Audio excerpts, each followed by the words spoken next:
భారత స్వాతంత్రోద్యమంలో ఎంతోమంది తమ ప్రాణాలను అర్పించారు, మరణించారు, మనకి స్వతంత్రాన్ని సాధించారు.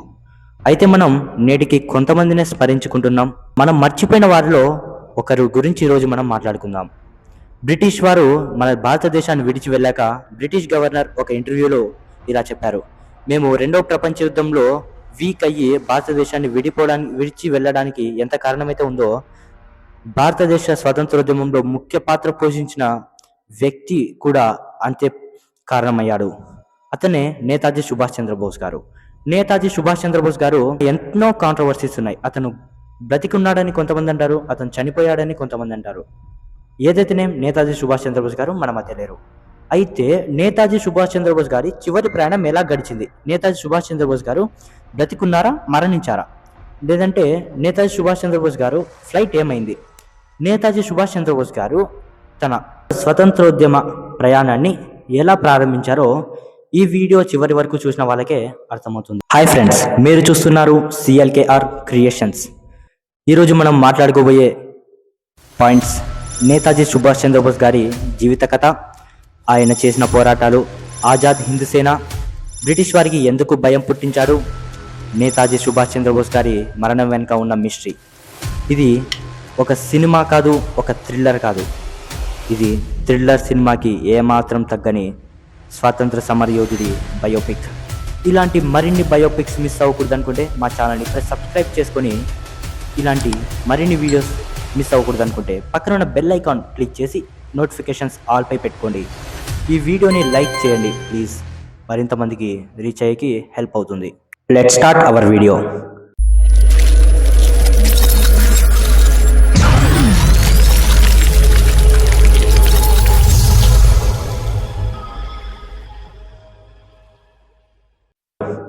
సుభాష్ చంద్రబోస్ గారు 1897 జనవరి 23న కటర్లో జన్మించారు. ప్రస్తుతం ఇప్పుడు అది ఒడిశాలో ఉంది. సుభాష్ చంద్రబోస్ గారి చిన్నతనంలో బాగా చదివేవారు. ఆయనకి ఒక ప్రత్యేకమైన లక్షణం ఉండేది, అది భయం ఉండేది కాదు. ఏ విషయాన్నైనా అతను చాలా కుతూహలంగా తీసుకునేవారు, భయపడేవారు కాదు. సుభాష్ చంద్రబోస్ గారి చిన్నతనంలో అతని మనసులో ఎల్లప్పుడూ ఒక ప్రశ్న మెదులుతూ ఉండేది: మన దేశం పరాయి పాలనలో ఎందుకు ఉంది? చాలామంది పిల్లలు చిన్నతనంలో కలలు కంటారు, కానీ సుభాష్ చంద్రబోస్ గారు తన కళనే మిషన్గా పెట్టుకున్నారు. భారతదేశంలో అప్పట్లో బ్రిటిష్ పాలన అంటే అన్యాయం, అక్రమం, అత్యాచారం, అవమానం, దోపిడీ ఇవే ఉండేవి. బ్రిటిష్ వారు మన దేశానికే వచ్చి మన ప్రజలనే కార్మికులుగా మార్చుకొని మన కష్టార్జితాన్ని దోచుకుంటూ మనల్ని అవమానించేవారు.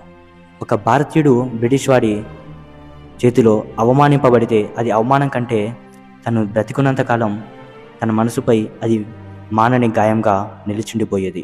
ఇది బోస్ గారు సహించలేకపోయారు. సుభాష్ చంద్రబోస్ గారు తాను బ్రతకాలనుకోలేదు, దేశం బ్రతకాలనుకున్నారు.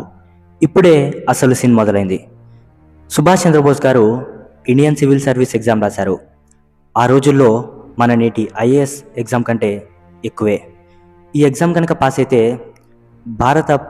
బ్రిటిష్ ప్రభుత్వంలో అతను గొప్ప ఉద్యోగాన్ని సాధించవచ్చు. కానీ ఆయన ఏం చేశాడో తెలుసా? ఉద్యోగాన్ని వదిలేశాడు. అవును, దేశం కోసం ఉద్యోగాన్ని వదిలేశాడు.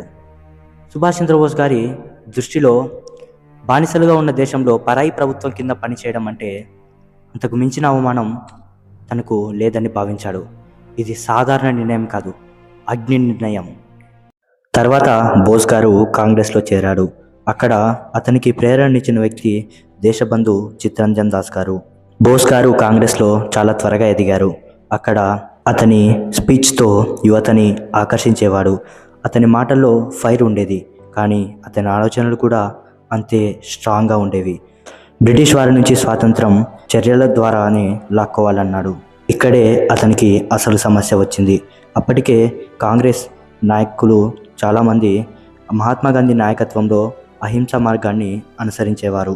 కానీ బోస్ గారు మాత్రం స్వాతంత్రం అడగకూడదు, తీసుకోవాలని నమ్మేవాడు. బ్రిటిష్ వారు బోస్ని చాలాసార్లు అరెస్ట్ చేశారు, జైల్లో పెట్టారు, ఇండియాలో ఉండనీయకుండా చేశారు.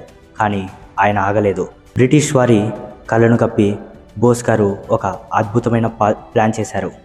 అసలు సినిమా మొదలైంది. అతను డిస్కేజ్లో బ్రిటిష్ వారి కళను నుండి తప్పించుకున్నాడు. అప్పట్లో అది సాధారణ విషయం కాదు. బ్రిటిష్ ఇండియా పాలనలో బ్రిటిష్ కళ నుంచి తప్పించుకొని దేశం విడిచిపోవడం అంటే అది దాదాపు ఇంపాసిబుల్. కానీ బోస్ బ్రిటిష్ వారికి చేసి చూపించాడు. తర్వాత బోస్ గారు జర్మనీకి వెళ్ళారు, జపాన్ సహాయం కోరారు. ఇక్కడ బోస్ గారిని చాలామంది విమర్శిస్తారు, కానీ అతని గోల్ చాలా క్లియర్గా ఉంది. బోస్ గారు ఒకటే అనుకున్నారు, బ్రిటిష్ శత్రువులైన జర్మనీ, జపాన్ ఎవరైనా సహాయం చేస్తే ఎలాగైనా ఇండియాని బ్రిటిష్ వారి నుండి విముక్తి చేయాలని. ఇప్పుడు వస్తుంది అసలు legend moment. INA, Indian National Army. ఇది కేవలం ఒక ఆర్మీ కాదు, ఇది ఒక విప్లవం. అతని ముఖ్య ఉద్దేశం విదేశాల్లో ఉన్న భారతీయుల్ని ఒక జెండా కిందికి తీసుకురావడం. అతని యొక్క నినాదం జై హింద్. దీనిని పాపులర్ చేసింది సుభాష్ చంద్రబోస్ గారే. బోస్ గారు ఒక మాట చెప్పారు, give me blood and will give you freedom. మీరు రక్తాన్ని ఇవ్వండి, నేను మీకు స్వాతంత్రాన్ని ఇస్తాను. ఇది ఒక స్పీచ్ కాదు, ఇది ఒక సవాల్. అతను ప్రజలకి చెప్పాలనుకుంది ఒకటే, ఫ్రీడమ్ ఫ్రీగా రాదు, దానికి త్యాగం కావాలి. ఇక్కడే బోస్ గారి గొప్పతనం కనబడుతుంది. ఇంతేకాదు, బోస్ గారు మరో గొప్ప పని చేశారు. ఆజాద్ హిందూ ప్రభుత్వాన్ని స్థాపించాడు. అంటే బ్రిటిష్ ప్రభుత్వం ఉండగానే మరో ప్రభుత్వాన్ని స్థాపించాడు. ఇది పూర్తిగా బ్రిటిష్ ప్రభుత్వానికి సైరన్ లాంటి అలారం. ఇది భారత ప్రజలకు మనకు కూడా ఒక ప్రభుత్వం ఉండొచ్చనే నమ్మకాన్ని ఇచ్చింది. ఇది ఇలా ఉంటే ఇప్పుడే వస్తుంది వీడియోలో అసలు సిసలైన మూమెంట్, మిస్టరీ పాయింట్. చాలామంది చెప్తారు బోస్ గారు విమాన ప్రమాదంలో 1945లో మరణించారని. కానీ కొంతమంది ప్రత్యక్ష సాక్షులు క్లియర్గా లేరు. కానీ వాళ్ళు చెప్తారు పాకిస్తాన్ వంటి బార్డర్స్లలో బోస్ గారు ఒక బాబా వేషంలో చూశామని. కానీ వాటికి సంబంధించిన రికార్డ్స్ అసంపూర్ణంగా ఉన్నాయి. విమాన ప్రమాదం గురించి కూడా రికార్డ్స్ క్లియర్గా లేవు. అందుకే నేతాజీ గారు ఇంకా బ్రతికే ఉన్నారని చాలామంది నమ్మారు. ఇది ఇప్పటికీ ఇండియాలో ఒక పెద్ద చర్చ. ఇప్పుడు మనం ఒకటి అర్థం చేసుకోవాలి, నేతాజీ సుభాష్ చంద్రబోస్ గారు అంటే అతను ఒక స్వతంత్ర సమర యోధుడు కాదు, అతను ఒక సందేశం. అతను ప్రపంచానికి ఇచ్చిన సందేశాలు ఇవే: భయం వద్దు, సాకులు వద్దు, లక్ష్యంపై స్పష్టమైన ఫోకస్, దేశం కోసం త్యాగం. నేతాజీ సుభాష్ చంద్రబోస్ గారు స్పష్టం చేసినది ఒకటే, నీకు నీపై నమ్మకం ఉంటే ప్రపంచం నీ ముందు మోకరిల్లుతుందని. ఈరోజు నేతాజీ సుభాష్ చంద్రబోస్ గారి జన్మదినం సందర్భంగా మనమందరం ఒక్కసారి మన మనసులో మనల్ని మనం ప్రశ్నించుకోవాలి, దేశం కోసం నేను ఏం చేస్తున్నానని. నేతాజీ ఆత్మస్థైర్యం మనందరికీ కలగాలని మనస్ఫూర్తిగా కోరుకుంటున్నాను. ఫ్రెండ్స్, ఇలాంటి మరిన్ని వీడియోస్ మిస్ అవ్వకూడదు అనుకుంటే మా ఛానల్ని ఇప్పుడే సబ్స్క్రైబ్ చేసి నోటిఫికేషన్స్ ఆల్ పై పెట్టుకోండి. ఈ వీడియో లైక్ చేయండి, మరింత మందికి రీచ్ అయ్యేకి మాకు హెల్ప్ అవుతుంది. ఈ వీడియోని మీ ఫ్రెండ్స్ అండ్ ఫ్యామిలీ మెంబర్స్కి షేర్ చేయండి. కింద మీకు నచ్చిన అభిప్రాయాన్ని కామెంట్ చేయండి. మీరు చేసే ప్రతి subscribe and like and share comment మాకు మరింత బూస్టప్ని ఇస్తుంది.